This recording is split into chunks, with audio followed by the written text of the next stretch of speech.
it's tough for just weak-minded idiots. I mean, it's a busy life, but it's certainly a lot more rewarding than anything else you can do. And as long as you're a fairly strong person as far as knowing what you want and not letting yourself be swayed by good press or whatever, it's a really neat life. I mean, it's hard sometimes, but it's a lot harder to dig ditches and stuff, which we've all done at one time or another.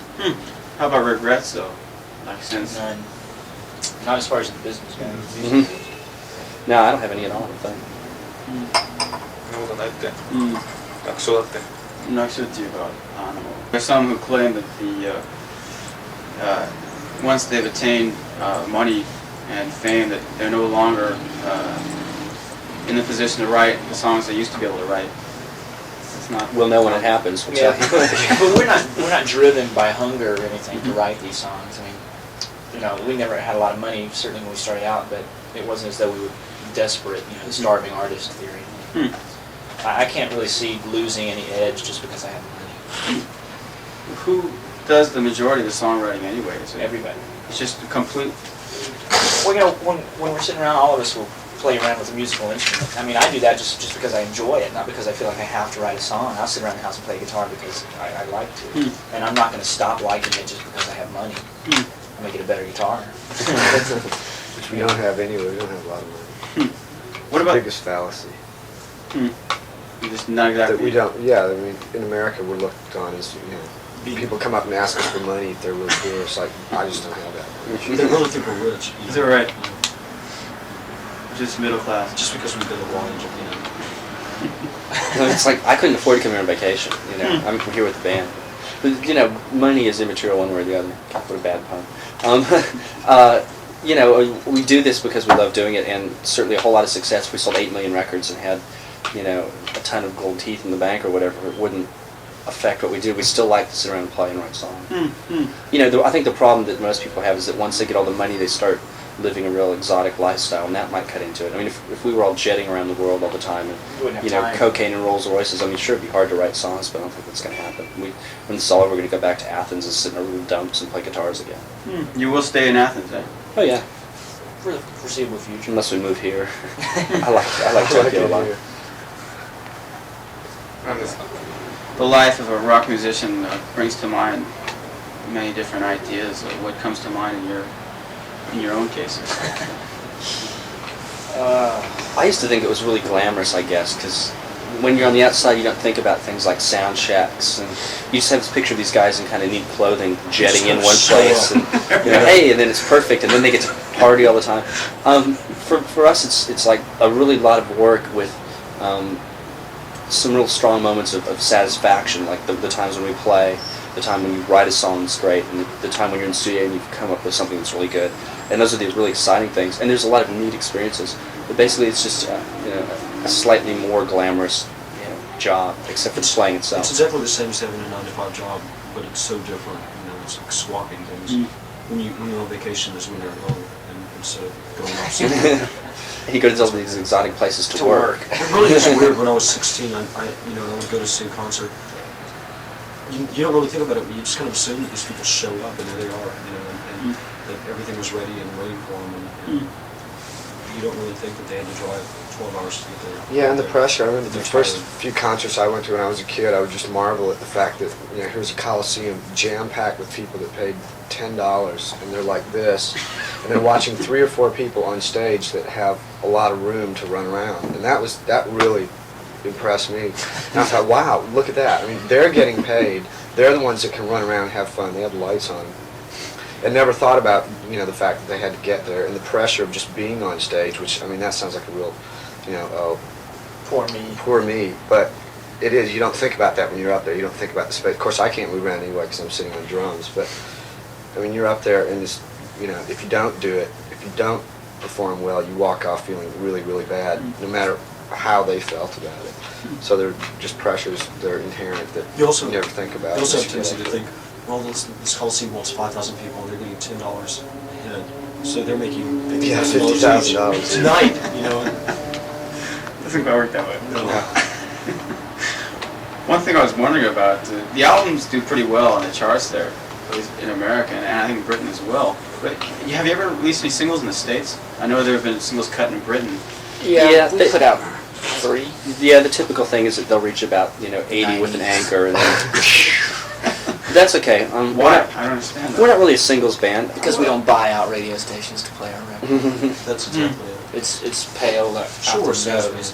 good. Well, I think that most people that have hit singles have real glossy surface like stuff that I mean just hits you over the head. And our stuff I think are better songs, but Subtle. it's subtlety never really makes an AM radio. It never really has, except for maybe the Beatles or something, and they weren't always subtle. Or, I mean, there's some weird things get in, and we might have a hit single, but it'll be kind of a fluke, I think. You did get quite a bit of push in Britain, though. For a while there, you were the darlings of the serious school of journalism there in all the magazines, interviews, plus ads for the singles.